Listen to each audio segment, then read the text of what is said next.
Është një nder i madh për mua që qëndem sot këtu të shenjoj nisjen e këtij projekti të rëndësishëm të financuar nga BE-ja që synon të forcojë qeverisjen e migracionit dhe azilit në Shqipëri. Migracioni është një sfidë kritike, por edhe mundësi për BE-n dhe partnerët e saj për Bashkimin Evropian. Menaxhimi i migracionit është jo vetëm një çështje sigurie, por po kështu një shprehje themelore e vlerave tona të solidaritetit, dinjitetit njerëzor dhe respektit për të drejtat e njeriut, dhe mendoj që është e rëndësishme ta theksojmë këtë në një kohë ku rajoni ynë është i ndezur nga konflikti. Shqipëria qëndron në një moment kyç në rrugtimin e saj drejt antarësimit në BE. Ne njohim përpjekjet domethënëse që vendi juaj ka bërë tashmë për të harmonizuar politikat e praktikat e veta me standardet evropiane. Projekti BE-ja për migracionin përfaqëson një instrument të dobishëm për të mbështetur ambicjet e Shqipërisë. Shpresojmë që ky projekt do të ndihmojë institucionet shqiptare për të rritur kapacitetet e tyre për të menaxhuar migracionin dhe azilin në mënyrë efektive, transparente dhe theksoj në mënyrë njerëzore. Duke forcuar qeverisjen e migracionit, kontribuojmë jo vetëm për një menaxhim më të mirë të flukseve migratore, por po kështu edhe për ruajtjen e dinjitetit e të drejtave të atyre që kërkojnë mbrojtje.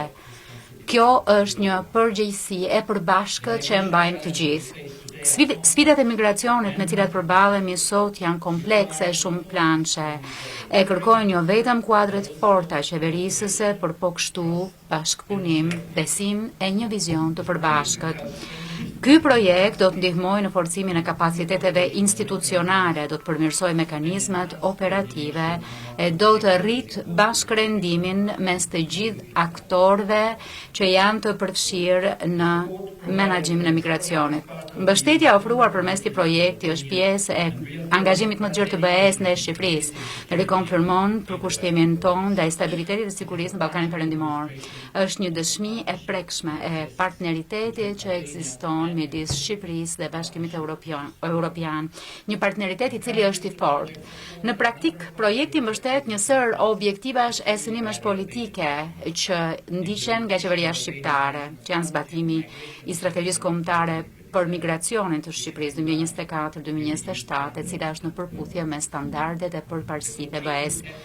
Përpjekjet e vazhdueshme të Shqipërisë për të kontribuar në zbatimin e përbashkët të plan veprimit të BE-s për Ballkanin Perëndimor, sidomos sa i takon menaxhimit të kufive, luftës kundër kontrabandës së migrantëve, mbështetjes së përpjekjeve të kthimit dhe forcimit të sistemit të azilit. Më së fundi, siç u përmend, ky projekt ultimately, as mentioned, më në fund, siç u përmend, ky projekt po kështu do të ndihmojë me mbështetjen e përpjekjeve të Shqipërisë për të shënuar përparim në procesin e antarësimit. Ashtu siç u theksua nga zëvendës ministri Mahila në komitetin e parë drejtues, është e nevojshme që të vendosin përparësi midis veprimtarive të këtij projekti që mbështesin objektiva specifike, të cilat rrjedhin nga negociatat për antarësim në mënyrë që të mund të arrihet përparim urgjent. Më lind theksoj megjithatë që projekti është këtu për të ofruar mbështetje. Pjesa e madhe e punës përfshi edhe puna legjislative për të siguruar shërbimet përkatëse e funksionimin e tyre, si edhe fonde të mjaftueshme buxhetore, duhet pikë së pari mbi të gjitha të bëhen nga autoritetet shqiptare. Dua të shpreh vlerësimin e sinqert Ministrisë së Brendshme, Policisë Shqiptare të Shtetit dhe autoriteteve për angazhimin në bashkëpunimin e tyre.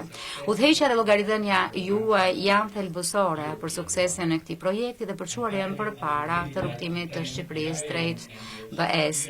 Së fundi duhet falenderoj Jomin dhe UNHCR-n, sidomos Laura Lungaroti dhe Aleksandër Dësherus për angazhimin e profesionizmin e tyre. Do të doja të ftoja autoritetet shqiptare që të vazhdojnë të punojnë ngushtë me ta. Pres me padurim të jem dëshmitar i ndikimit pozitiv që do të ketë ky projekt